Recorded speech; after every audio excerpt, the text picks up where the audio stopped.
Is he back in the Wallabies fold this week, mate? First time in a fair while. How excited are you? Yeah, really excited. It's been nice just to sort of work on some parts of my game that are not to scratch yet, and to finally get that opportunity to showcase that on Saturday night. I'm excited. Yeah, should be good. When you're playing that utility role almost off the bench, why do you think Eddie picked you for that opportunity? Oh, I can just had a little yarn to Eddie about it before. He just said it. Just, you know, I'm able to cover wing centres, whatever that role may be. He's got full confidence in me doing it. So, yeah.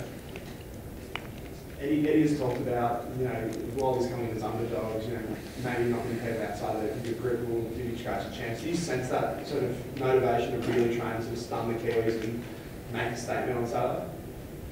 Oh yeah, I think we just got to do our jobs out there on Saturday night, and yeah,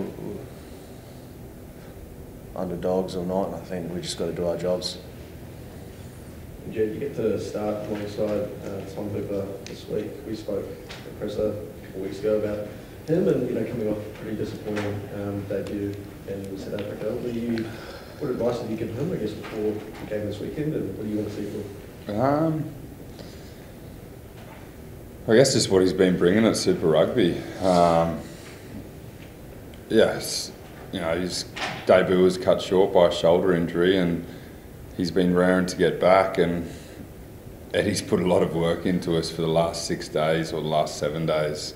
You know, he was very vocal about the issues that we have in the team, and how the habits that we've developed over a period of time, and how we need to break them. And he's definitely been hard on us when he's seen those habits, and I think Tom Hooper's led that, you know, that habit breaking mentality, because he's just so eager. He's bouncing on everything. The last 6 days, I think he's been jumping out of his skin to be back in the fold, and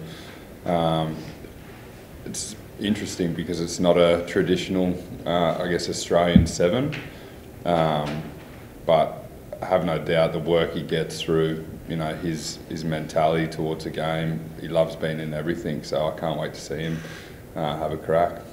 Can you elaborate on what those habits are that need to be broken? I think, you know, we got stuck in being disappointed in ourselves once an error or something is made, and us, you know, being more so internal, and missing an opportunity to make amends for those habits. So it's more so just recognising that in ourselves, and making sure we're putting the team first in every case like that. Because as rugby players, you do it a lot. You know, whether it's a line out or a skill error, or you miss a tackle, you sit there and you go, fuck. And he's just trying to get us to get out of those habits and go, all right, team first, what's next? I've got to sprint back, get in the D-line. So, yeah, just recognising that and making sure he sees a reaction about it, and he's definitely made it known to us if he didn't see it at training. Is that what he brings as a coach, his optimism, or the way he thinks about things differently? Yeah, I think his optimism's been great. Like, he is constantly filling the boys full of confidence around their own ability, but also the team's ability to perform. You know, coming off a couple of disappointing losses, you'd sometimes see that go away, but it hasn't changed with him. He's been consistent every day, and he sets really high standards for us, and it motivates us to change those habits and to change our mentality for the betterment of the team and for us to be a part of this squad. Because, yeah, it's a privilege to be in here, and if he's not going to see it, he's going to change it, and he's made that very clear to us. Jed, Taniela said he was almost grateful to be sick for a couple of days because he saw how hard you guys worked at training. Like, do you feel like it's maybe some of the hardest sessions that you've done in while you've been in the Wallabies? Yeah, those 3 days up in the Goldie, I was talking to my wife about it. I'm like, I think this is the hardest 3 days I've ever done as a professional rugby player, because traditionally you go Monday, Tuesday, Wednesday off, right? And I guess that's down to breaking that habit of thinking you can only train 2 days and you've got to take a rest. So he flogged us for 3 days, and the body was definitely feeling it. And you know, we had probably 20 hours at home and then back on a plane down to Melbourne, and we backed that up again here. So it's almost brought a self-belief of, you know, we can go beyond what we're used to doing.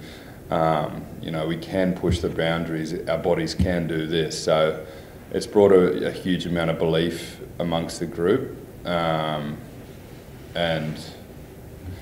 we got to back it up on Saturday. It won't mean anything because we'll go back to the drawing board if we don't get the results what we're looking for. So we need to make sure all the work that we've put in over these past week is we're pushing in the right direction. And Jed, every coach check used to, everyone says, "I flog them harder and flog them harder." But is what separates him from those couple of guys that you've had in the past?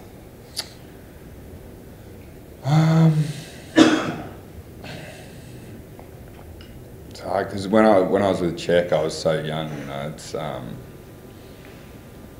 it's funny with Czech. I always thought I was getting so hard done by, but I look at it back now, and I would love to have Czech again as a coach. Just the mentality he brought. You know, they're very similar. As they're very hard edged and very black and white in their approach, and they'll tell you exactly what they're thinking, but then, you know how to wrap their arms around you and want to push you forward to get the best out of yourself. And it's like that old saying, get comfortable being uncomfortable.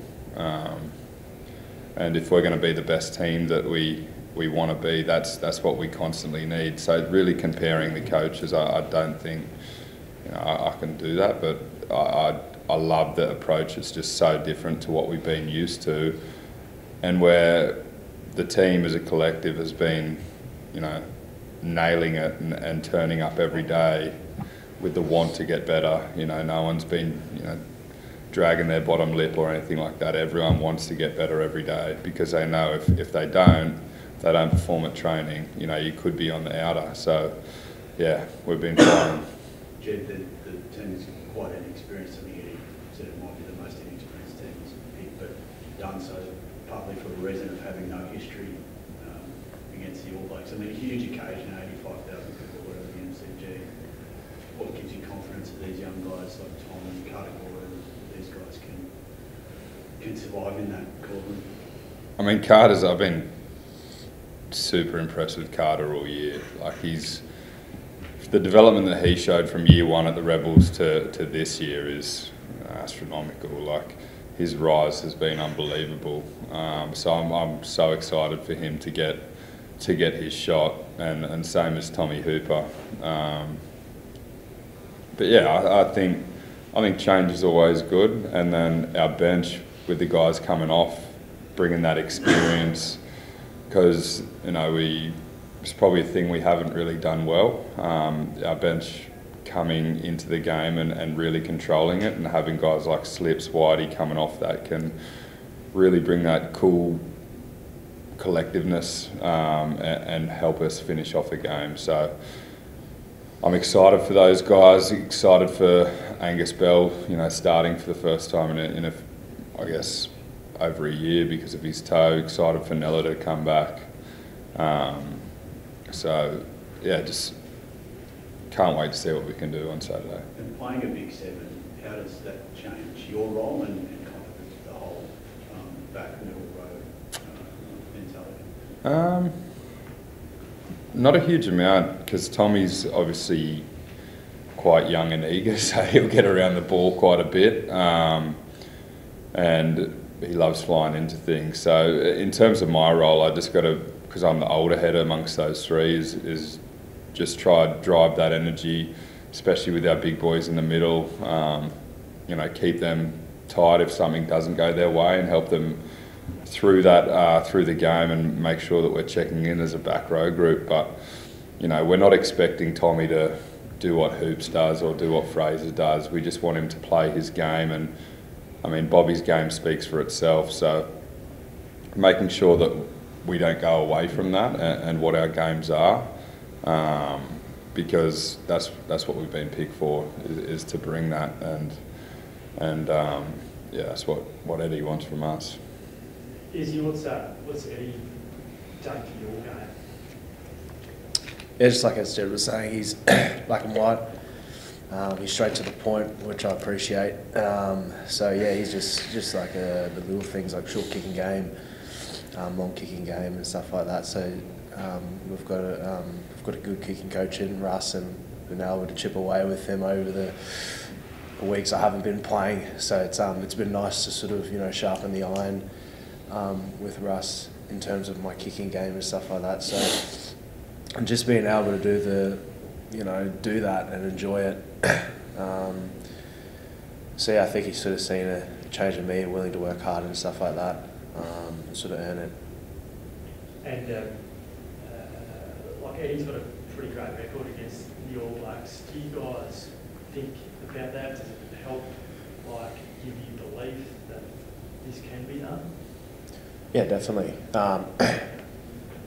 What Eddie's just been implementing towards us as a playing group, just got to buy into it and want to go out there and play for your country, and especially for the coaching staff as well as our family and our fans and stuff. You want to put on that jersey and go play and go hard for them. How extra special is it ever to see players? Yeah, very. Respect the teams and the connection and then. Yeah, very, very. My parents, they're Kiwis, so it's very special when it comes to play the All Blacks. They've obviously got that reputation about them, so definitely no holding back on Saturday. You always wanted to be a Wallaby? Yeah. Australia. I was born and raised in Australia. Green and gold jersey, Aussie pride, mate.